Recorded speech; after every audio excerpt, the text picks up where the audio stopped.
মুআজ্জাজ হাজিরিন, আজকে পবিত্র সাইয়্যিদুল আইয়াম এই জুমার দিনে আলোচনার বিষয় হচ্ছে উত্তম চরিত্র। এই পৃথিবীতে আল্লাহ পাক রব্বুল আলামিন মানব জাতি সৃষ্টি করবেন। সৃষ্টি করার পূর্বে আল্লাহ সুবহানাহু ওয়া তাআলা ফেরেশতাদের সাথে কি করলেন? মজলিস কায়েম করলেন। মজলিস কায়েম করে আল্লাহ পাক রব্বুল আলামিন ডাক দিলেন, হে ফেরেশতারা, ইন্নী জাইলুন ফিল আরদি খলিফা। আমি কি করতে চাই? আমি পৃথিবীতে আমার প্রতিনিধি প্রেরণ করতে চাই। তখন ফেরেশতাগণ, কতিপয় ফেরেশতা যারা আল্লাহ পাক রব্বুল আলামিনের নিকটবর্তী, তাসিমের দিক দিয়ে, সম্মানের দিক দিয়ে যারা অগ্রাধিকার প্রাপ্ত, তারা বললেন, রব্বে কারীম, জগতের মধ্যে আপনি প্রতিনিধি প্রেরণ করতে চান, তারা আপনার ইবাদত করবে, এটা হচ্ছে মাকাসাদ। কিন্তু আমরা তো অসংখ্য গণিত আপনার সৃষ্টি রয়েছি, আমরা ফেরেশতা, আমাদের অন্য কোনো কাজ নাই, একমাত্র আমরা সর্ব অবস্থায় আপনার হুকুম পালনার্থে আমরা সর্ব অবস্থায় প্রস্তুত। তাছাড়া আপনি পৃথিবীতে জগতের মধ্যে কি করেছিলেন? মানব জাতি সৃষ্টি করতে চাচ্ছেন, কিন্তু জিন জাতিকে আপনি সৃষ্টি করেছিলেন। জিন জাতিরা কি করেছিল? জগতের মধ্যে তারা ফিতনা ফাসাদ সৃষ্টি করেছিল।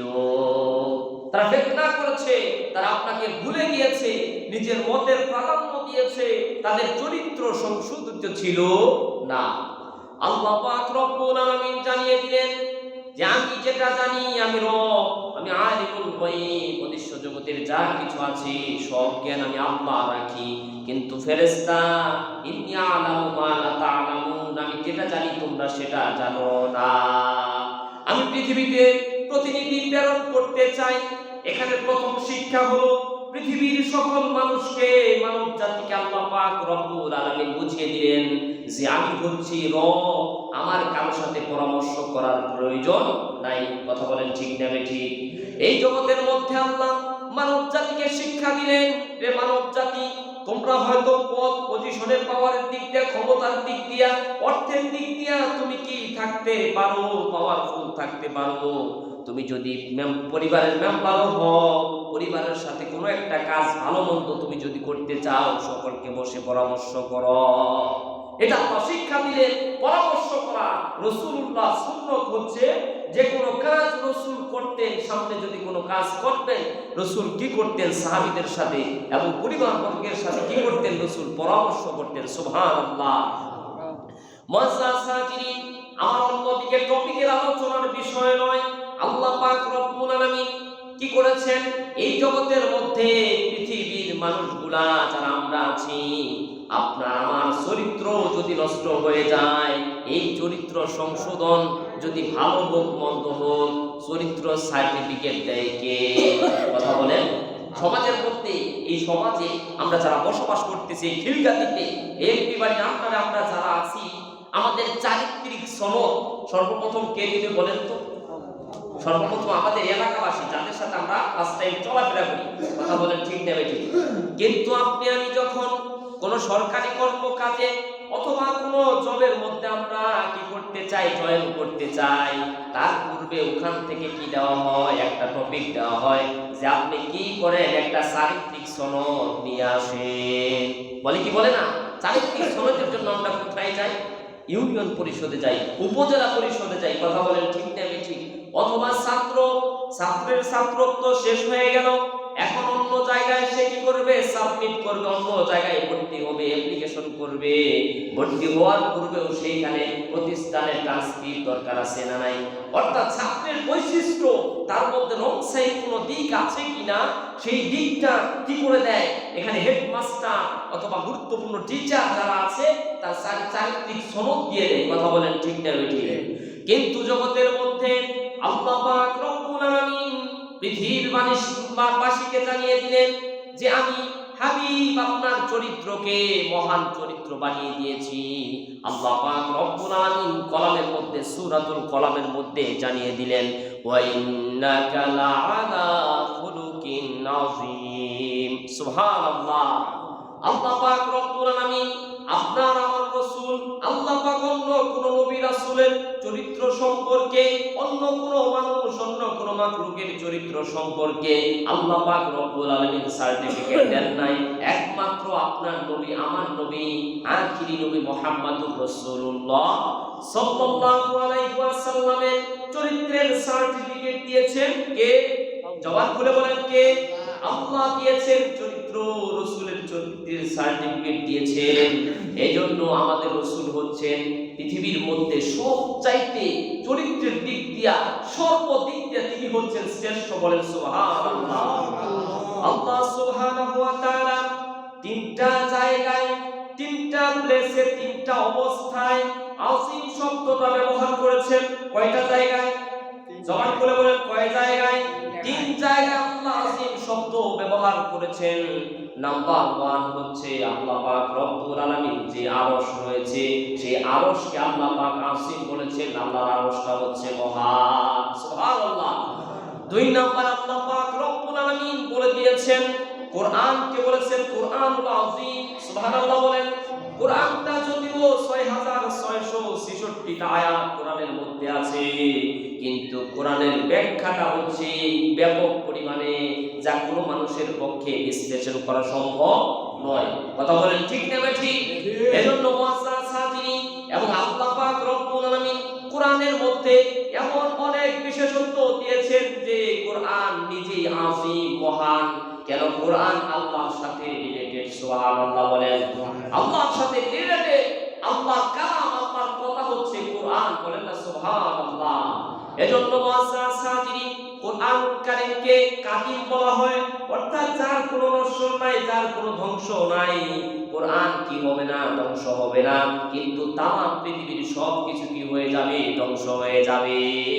কিন্তু কিয়ামতের পূর্বে একটা জিনিস আল্লাহ উঠিয়ে নিবেন, ইলমকে উঠিয়ে নিবেন। অর্থাৎ কোরআন শরীফ নসখার মধ্যে ঠিকই থাকবে, কোরআন শরীফের পাতায় লিপিবদ্ধ থাকবে। এই কোরআন আল্লাহ মানুষের সিনা থেকে উঠিয়ে নিবেন। আল্লাহু আকবার বলেন। শুধু তাই নয়, যখন ইসরাফিল আলাইহিস সালাম কি করবেন? সিংহায় ফুৎকার দিবেন, কোরআন শরীফের পাতা সহ গাছপালা, তরুলতা সবকিছু কি করতে থাকবে? উঠতে থাকবে। একবারে কি থাকবে? যা কিছু মাটির নিচে আছে সব উঠে যাবে, এবং গাছপালা, তরুলতা যা কিছু আছে কোরআন শরীফের পাতা সহ কি করতে থাকবে? উঠতে থাকবে। আল্লাহু আকবার। মুআজ্জাজ হাজিরিন, আমার আলোচনার বিষয় অন্যদিকে নিতে যাচ্ছি না। আল্লাহ পাক রব্বুল আলামিন 3 নম্বরে রাসূলের চরিত্রকে আযীম বলেছেন। সুবহানাল্লাহ বলেন। আল্লাহ বলেন, ওয়া ইন্নাকা লাআলা খুলুকিন আযীম। হাবিব, আপনার চরিত্রকে আমি মহান করে দিয়েছি। বলেন সুবহানাল্লাহ। এজন্য আপনি আপনার সন্তানকে কি করবেন? চরিত্রবান বানাবেন। চরিত্রবান আপনি যদি বানাতে চান, তাহলে রাসূলের শিক্ষায় আপনার সন্তানকে প্রথমে দিতে হবে। কথা বলেন ঠিক নেবে ঠিক? শুধু তাই নয়, আপনি অবাক হবেন, রাসূলুল্লাহ সাল্লাল্লাহু আলাইহি ওয়াসাল্লাম কখনো কি করেন নাই? হাঁটুর উপরে তিনি কোনোদিন কাপড় তুলেন নাই। সুবহানাল্লাহ বলেন। শুধু তাই নয়, রাসূলুল্লাহ লজ্জাস্থান কি করে নাই? কেউ কি করে নাই? দেখে নাই। সুবহানাল্লাহ বলেন। কিন্তু দেখেন, আপনার আমার সন্তান, আপনার আমার ভাই, আপনার আমার কি কথা বলেন ভাতিজা, নাতি নাতনি কি করে? তারা আজকে হাঁটুর উপরে কাপড় পরে শরীরে এমন অবস্থা, সফরটা পর্যন্ত ঢেকে চলে না। কথা বলেন ঠিক নেবে ঠিক? ওই যে নায়ক নায়িকা, গায়ক গায়িকা, খেলোয়াড়, অর্থাৎ বিশ্ববিখ্যাত বরেণ্য যারা যেই মডেল করতেছে সেই মডেলেই চলতেছে। চুলের স্টাইল দেখলে তো অবাক। আশ্চর্যের ব্যাপার হলো, আল্লাহ পাক রব্বুল আলামিন রাসূলুল্লাহ সাল্লাল্লাহু আলাইহি ওয়াসাল্লামকে জগতের মধ্যে উত্তম চরিত্র দিয়ে প্রেরণ করলেন। জগৎবাসীকে আল্লাহ পাক রব্বুল আলামিন জগৎবাসীর জন্য আইডল হিসেবে আল্লাহ রাসূলকে দিয়ে দিলেন। সুবহানাল্লাহ। আপনি অবাক হয়ে যাবেন। আমরা তো এখন মডার্ন টাইমে অবস্থান করি, কিন্তু আইয়ামে জাহিলিয়া যুগ ছিল। রাসূল যখন জগতের মধ্যে আগমন করেছেন, এমন কোনো খারাপ কাজ ছিল না যে তখন সংগঠিত হয় নাই। সকল খারাপ কাজ আইয়ামে জাহিলিয়াতে কি ছিল? প্রতিষ্ঠিত ছিল, সেইগুলা চলমান ছিল। অথচ দেখেন আমার রাসূল আপনার রাসূল আল্লাহ পাক রব্বুল আলামিনের হাবিব সম্পর্কে কাফেররা পর্যন্ত 1 2 3 নয় 40 বছর পর্যন্ত একটা মানুষ কি করে নাই মক্কাতুল মুকাররমা এবং রাসূল যেখানে গিয়েছেন রাসূলের সম্পর্কে খারাপ কোনো কমেন্ট করতে পারে নাই। সুবহানাল্লাহ। শুধু তাই নয়, মক্কার যারা কি ছিল, বিদ্বেষী ছিল, ইসলাম বিদ্বেষী ছিল, কাফের ছিল, মুশরিক ছিল, তারা আপনার আমার রাসূলকে তখন ছোট যখন রাসূলের বয়স বালেগ যখন হয়েছেন তখন রাসূলুল্লাহকে আল আমিন উপাধি দিয়েছেন। বলেন না সুবহানাল্লাহ। মুসলমানরা রাসূলকে আল আমিন উপাধি দেয় নাই, কাফের মুশরিক যারা ছিল তারা রাসূলকে আল আমিন উপাধি দিয়েছে, বিশ্বাসী উপাধি দিয়েছে। বলেন না সুবহানাল্লাহ। রাসূল এমন ছিলেন, রাসূলুল্লাহ জগতের মধ্যে ন্যায় প্রতিষ্ঠা করেছেন। তার চারিত্রিক দিক দিয়ে এমন কোন রিপোর্ট আপনি পাবেন না যদি মডার্ন টাইমে আপনার আমার রাসূল সম্পর্কে কমেন্ট করা হয়। বলেন নাউজুবিল্লাহ। এটা ইসলাম বিদ্বেষী, এটা ইসলাম বিদ্বেষীর কারণে কোরআন সুন্নাহ এবং রাসূলের অবমাননা করা যাদের কর্মই যারা আল্লাহকে বিশ্বাস করে আখিরাতে বিশ্বাসী না, তারা রাসূল সম্পর্কে কি করতে পারে, এসব কমেন্ট করতে পারে। নাস্তিকবাদী যারা, তারা বলতে পারে। কথা বলেন ঠিক না ঠিক? শুধু তাই নয়, আপনি দেখবেন যারা ইহুদি পণ্ডিত ছিল, খ্রিস্টান পণ্ডিত ছিল, যারা কি করেছে শত মানুষের জীবনী লিখেছে। এই মানুষগুলা জীবনীর মধ্যে আপনার আমার রাসূল অক্সফোর্ড বিশ্ববিদ্যালয়ে যাবেন, যত মনীষীর জীবনী আছে সেই জীবনীগুলোর উপরে আপনার আমার রাসূলের চরিত্রিকটা সনদটা অর্থাৎ রাসূলের চরিত্র নিয়ে জীবন চরিত্রটা সবার উপরে রাখা হয়েছে। বলেন সুবহানাল্লাহ। কেন রাসূল আলোকিত, পৃথিবীর জন্য রাসূল আলো। আলো যদি সূর্য উঠলে সকল অন্ধকার কি হয়ে যায়, দূরীভূত হয়ে যায়। শুধু রাসূল সম্পর্কে কেন বিশ্বাস করেছে জানেন? বিধর্মীরা রাসূল সম্পর্কে, কোরআন সম্পর্কে কেন বিশ্বাস করে জানেন? তাদের মাকাসাত হচ্ছে কোরআনের ভুল ধরা। কি করা? কোরআনের ভুল ধরা এবং রাসূলুল্লাহ জীবনী নিয়ে এখানে ব্যাখ্যা করা, বিশ্লেষণ করা, রাসূলের জীবন নিয়ে কি করে অ্যানালাইসিস করা। তাদের উদ্দেশ্য হচ্ছে রাসূলের কোন কাজটার মধ্যে ত্রুটি ছিল, এটা টার্গেট ছিল। কিন্তু শত শত বিজ্ঞানী, শত শত মনীষী, শত শত পণ্ডিত কিয়ামত পর্যন্ত চলে যাবে, কিন্তু লিগ্যাল তার লজিকটা যদি ঠিক থাকে, মানবিক দৃষ্টিকোণ থেকে সে যদি একঘেয়েমিতা অবলম্বন না করে, বিদ্বেষী যদি না হয়, নরমাল মাইন্ডে যদি সে নিউট্রাল হয়, তাহলে কোনোদিন রাসূলের কোনো কাজ সম্পর্কে, কথা সম্পর্কে সে কি করতে পারবে না, ইখতিলাফ করতে পারবে না। বলেন না সুবহানাল্লাহ। আমি ব্যাখ্যায় অত দিকে যাচ্ছি না। দেখেন, কাফেররা রাসূলকে আল আমিন উপাধি দিয়েছে। শুধু তাই নয়, এমন কোন রিপোর্ট কাফের মুশরিকরা রাসূলের সম্পর্কে দিতে পারে নাই। কিন্তু আমি আপনি যুবক রাসূলের আদর্শে কতটুকু আছি? কথা বলেন।